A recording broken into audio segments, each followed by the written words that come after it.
Pleasant day to everyone. My name is Angeline Montasa and I am going to discuss person variable. Alright, so person variable is one of the components of metacognition knowledge variables.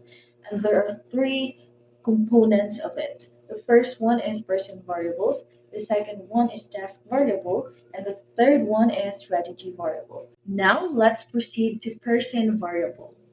Person variable is the general understanding of how people process information and their own understanding of the learning process. This includes how one person views himself or herself as a learner and thinker. Knowledge of person variables refers to knowledge about how human beings learn and process information, as well as individuals' knowledge of one's own learning. For example, you may be aware that you'll study more effectively if you study very early in the morning than late in the evening. That is one of the example of person variables. Another example is that you better work in a quiet library than at home, where there are a lot of things that make it hard for you to focus or concentrate. All right. So remember that a person variables refer to individuals' characteristics or traits that can influence a person's ability to monitor, control, and regulate their own thinking processes. That would be all, and now I'll give the floor to Ms. Gilliaman. Thank you, and may God bless us all. Good day, everyone. I am Samantha Meguliaban, and I'll be discussing the prior knowledge and self efficacy. So, first is prior knowledge. So, prior knowledge refers to the information and experiences a person already possesses.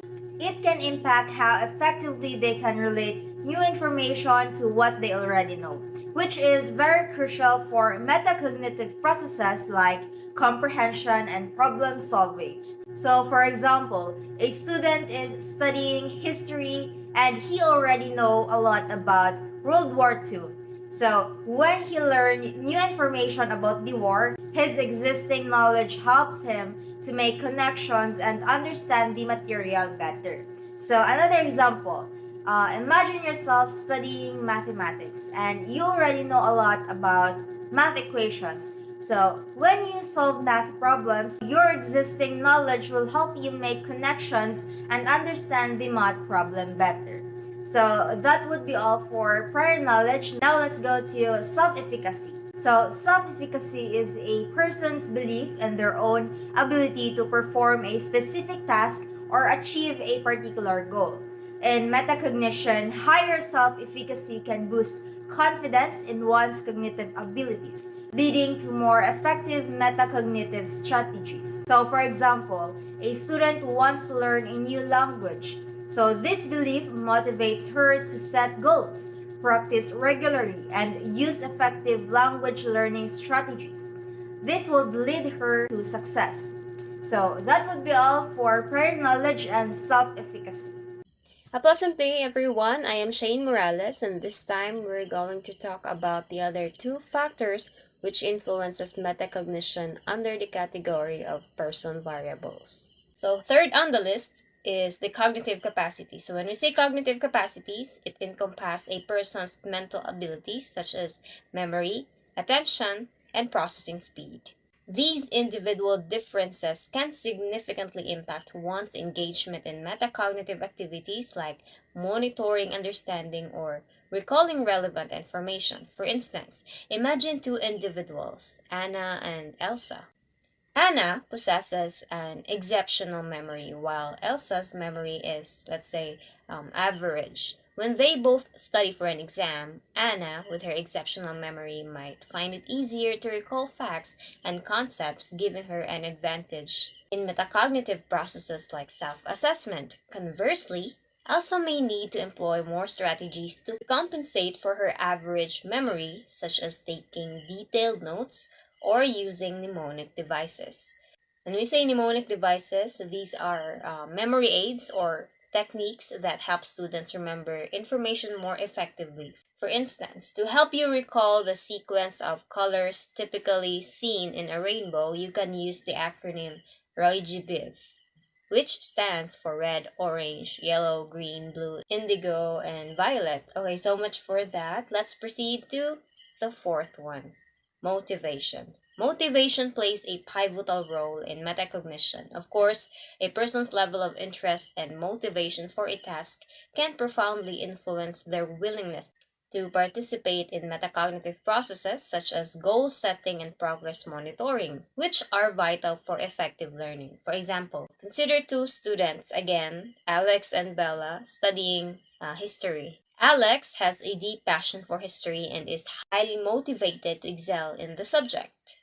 His motivation drives him to set clear goals, track his progress, seek assistance when needed, and persist through challenging historical concepts, all of which are essential metacognitive activities for effective learning. In contrast, Bella has little interest in history, leading to a lack of motivation.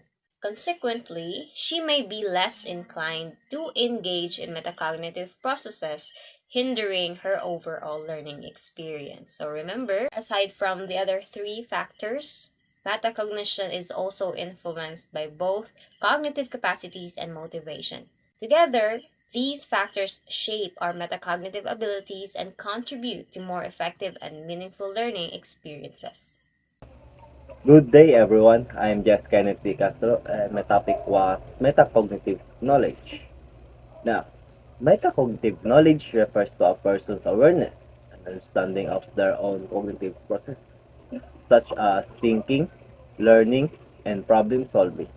It involves being able to reflect on one's own thoughts, strategies, and approach to a task.